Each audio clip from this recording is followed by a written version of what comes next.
Sasampalan mo pa.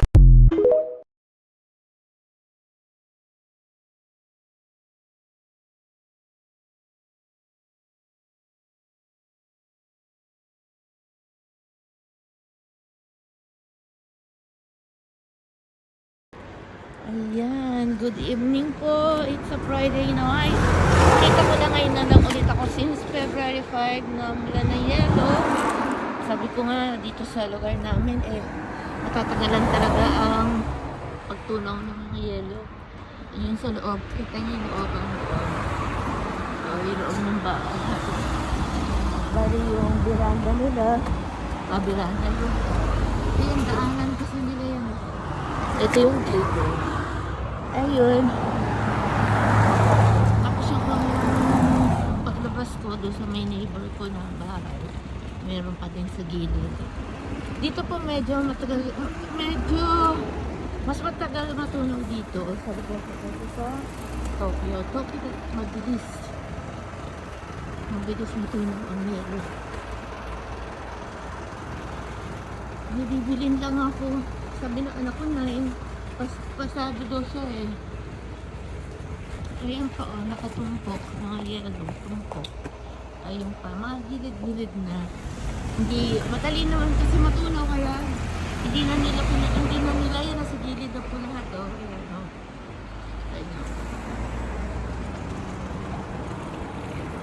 May bibili na ako, importante, tinamad kasi ako. May gusto makipagkita sa akin, wala, wala ako na nga din. Sabi niya, tawag ako pag okay daw ako. Kahit libre. sabi lang, usapan lang namin kakain. Pero alam mo, sarap po talaga pakiramdam ko yung antok. Kasi parang bumabawi po ako sa tulog. Since na, dito wala na po siyang yung yelo. Hindi ko puno siya. Doon sa banda yun, sa dulo. Ayun yung nakita niya, may puti doon. Meron pa siya. Pero dito sa unahan, wala nang yelo. Ayun nga. Sumasan. Mapanggaan ako. Ang tawag dito. Ang pagkakaiba pala ng cellphone ko nung kailan ba ako nung year 2021? Hindi pa, yung 8 yata o 11 yung 11 yata. Ayan. Yung aking iPhone. Madilim po yun. Unlike tong gamit ko, maliwanag po to. Ayan. Isang sulok-sulok na lang yung mga yelo. Kumbaga siguro winalis din yung iba. Hinawi. Kasi nga, pati kalsada nga po, maraming yelo ng time na yun. Kaya hindi po ako nakalabas kasi delikado po. Lalo sa akin, madulas ako. Ayan. Naalala ko si Smart Conserver pag nadadaan ako dito. Hindi ko alam kung nagla-live pa. Hindi ako makapunta sa mga live niyo. Sorry po talaga. Pero pag nakita ko po na dumaan kayo, nagising ako, dumaan kayo, napadaan niyo yung channel niyo. Pupunta naman ako. May time talaga tumatambay ako sa isang channel talaga. So, okay lang sa akin yung basta ma-practice lang po ulit ako sa baka nagiging malilimutin po ako talaga. So, baka sumobra yung magiging malilimutin ko dito wala dito. Ayan. Kuripot yung mayari, hindi man nakita. Kasi may ito sa bayan.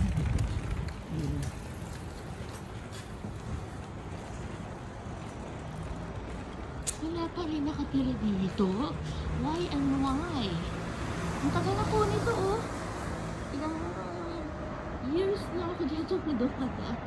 Wala pa din. Ito naman. Ang tawag dito sa ganito? Ayun parang nakalimutan ko na naman. Ayun, bahala na nga kayo. Ayun. Kung sino yung gusto sigurong mag-check ng loob, ayan, nagtayo ng tent dito. May tao siguro kanina dyan. Parang advertisement. Parang ganun. Check pa na. Check. Oh, ang ganda. Diba? Galing. O pwede nga lang tumira dyan. Okay na sa... Ang ganda pa na lang. Ang ganda lang talaga ng cellphone ko, no? Sa totoo lang. Madilim po yan. Kita niyo, liwanag, oh. Oh, kita niyo yung ulap. Ang gamit ko dati, madilim. Kung makikita niyo yung mga live ko noon, pumupunta ako sa anak ko madaling araw, alas 5. Ang dilim po noon. Nasanay naman din kasi ako eh. Naglalakad nga ako na highway, mag-isa lang ako. Kasi bisikleta. Noon po, puro ako bisikleta, papunta sa work. 6 hours. Plus yung paalagaan ng baby. 30 minutes papunta, then pabalik 30 minutes. Dun sa work ko, yung bartender po ako noon. Yung napasukan ko. Then, morning, uwi kami na anak ko. Pag may trabaho po sa construction, hindi kami sa construction, yung mga nililinis na bago at saka lumang apartment, yun nilinisin namin yun. Tatlo lang kami doon, yung amo ko, ako, hindi ko, nag-disguise po ako nun. Hindi akalain nila na babae ako. Sobrang payat ko po nun, tapos naka long sleeve, hindi makikita, nakamas, nagmamas po ako. Kaya sanay ako magmas eh. Nakamas, at nakabonet o sombrero. Tapos maiksi ang buhok ko. Ayun. Siyempre, tagun-tagun natin ang ating dapat itago. Ayun, ang daming suot. Pero yung init, ang dami ko suot eh. Tapos na-booking lang po ako nung lahat sila nag-lunch. Ako na nagpaiwan, di ako kumain kasi busog pa ako. Kahit libre po pagkain ng amo ko. Pag busog ako talagang, gusto ko kasi tapusin agad yung trabaho. Eh mamaya tama rin ako pag nabusog. Yun yung ayaw talaga pag nabusog ako. Baka tama rin ako.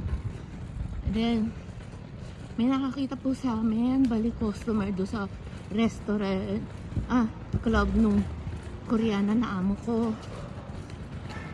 Sabi niya, ay, doon ka pala yung trabaho. Sabi niya, palagi ako doon. Sabi ko, alam ko. Sabi ko, ba't di mo ako binabate? Eh, ayoko pa alam na, babae nga ako, di ba? Sabi ko, alam na lahat dito, lalaki ako. Sabi ko, huwag ka na lang maingay. Yun lang, yun, naging mabait, naging kaibigan ko. Kaso, napag-anuhan ng selosa ng girlfriend na Pilipina. Ay, Diyos me, sabi ko, hindi ko papatulan yun. Never, again and again. Once is enough, two is too much po para sa akin. Yan po ang aking, sa buhay. Ayan dito mamaya shopping, konti lang. Baka bukas kasi pa grocery ako ng bunso eh. Konti lang bibili ko, importante lang. Kagabi binila niya ako tinapay.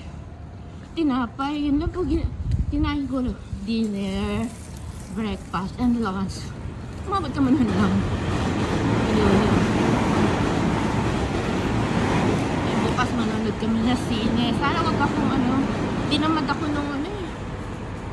nung nabatrip kasi ako nung umorder ako nung pagkain. Parang ang bastos nung telephone operator kumukuha ng order. Pag madaliin ka, pag telephone operator, kailangan mo maging mabait sa customer mo. Malumanay ako nagsasalita. Sabi ko, wait lang, wala akong catalog. Sabi ko, iniisip ko pa kung ano yung order. Ay, marami pong ganyan eh. Ano po ba yan? Ay, walang po Ano yung order mo? Sandali Parang gusto niya tumawag ako ng tumawag. Isipin mo muna yung orderin mo. Sabi ko sa kanya, sandali lang. Sabi ko, yung dati kong in-order sa inyo noon, kung tanda mo, sabi ko gano'n, pwede nila ma-check yun eh. Computer by computer sila, computerized.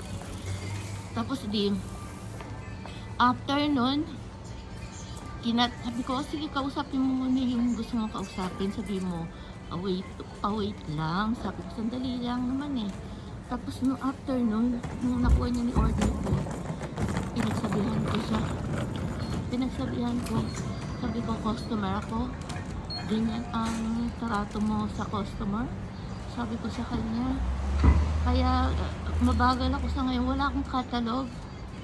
Sabi ko, tapos sana naman you need to respect your customer. Sabi ko gano'n eh, not like this one. Sabi ko, parang mababastos kasi.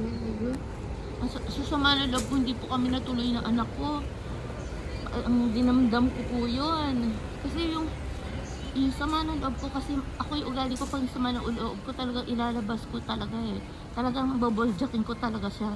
Kaso hindi po, mabait pa ako noon, time na noon. Kinontrol or gaman ko sa Nyonggo. Gaman pa ako.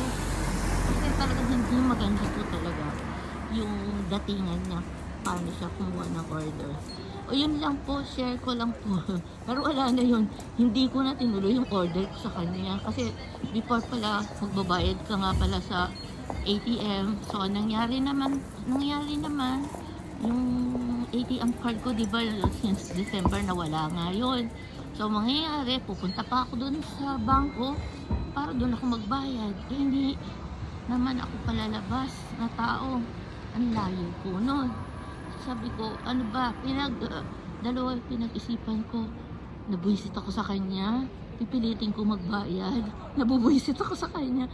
Parang gano'n mga yung binabalance ko ba yung dapat babayad. Sa bagay, pag hindi mo naman nabayaran yon, hindi talaga nila i-repack yun. Wala pang packaging ano yon. Hanggat hindi ka nakakabayad pa. Kaya okay lang na hindi mo na i-continue yung order kasi hindi pa naman na naka-impake or na-repack nila, wala pa yon. Yun lang. Sana naman yung mga telephone operator, sabi ko sa kanya, dati akong telephone operator sa Pilipinas. Sabi ko, kumbaga, kahit gago po ang na-encountered, kahit ko dito sa Japan na-encountered ko, never kong ginawa yan sa mga customer. Kailangan mo maging mabait, kahit kailangan mo mag-control. Kahit marami pang naka-waiting na customers dyan, na mag-wait yan kasi mag-order sila. Ayun. Okay, babos, dito lang papasok ako kasi dito may babayaran ako yung order ko sa Amazon. Kasi nagbigay ng konting si Bunso. Panluto lang yung mga gamit panluto. Sabi ko, gamit ko sa panluto na meron pa naman ako ng pressure cooker na sa kanya sa bahay niya. Hindi nga ako makapunta palagi sa bahay niya. Yan ang problema. Kaya need ko pa talaga siguro talaga another 1 year na kasasabi lang ni doktor. Ako pa nagsabi kay doktor ko na may paralysis ba ako, dok. Tsaka lang siya parang gumanan lang siya. Sabi ko, hindi talaga yung doktor ko. Talagang dinadaan ng bugot yung kanyang pasyente, ano. Ayun naman. Tapos yung mga staff nila nagtitingin lang sa akin eh. Kasi syempre, sa tagal nila naging, amo. Parang may palpak na nangyari. Parang ako lang po yung na-opera doon na pabalik-balik na buti na lang, kundi malakas na loob niya talaga. Kailangan you need to be strong talaga. Solo lang ako dito. Bira lang kami magkita rin man ng anak ko eh. Yung sakit ko, kinukwento ko kay Doc. Hirap ako, Doc. Sabi ko, alam niya, iisa ako. Pero ginawa ko talagang nagambatiro ako. Ano ko yung sarili ko, pati pagkain ko. Minsan, halos di ka na makatayo. Kailangan uminom ng gamot.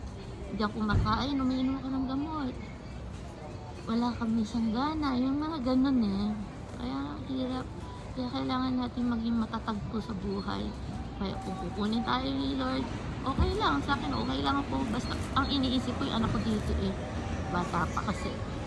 Okay, yun lang. Please like, watch, and comment according to Concare. Yun lang po. Maraming salamat sa mga nagsusupport kahit May konti pa nga dyan, may mga bago. Miss Lucy Warren, si Sonia Watanabe, Madam UN Clarita, Jad, 268. And maraming salamat sa inyo.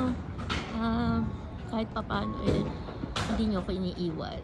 Yun lang nakakasaya po sa akin. Thank you very much. Babush!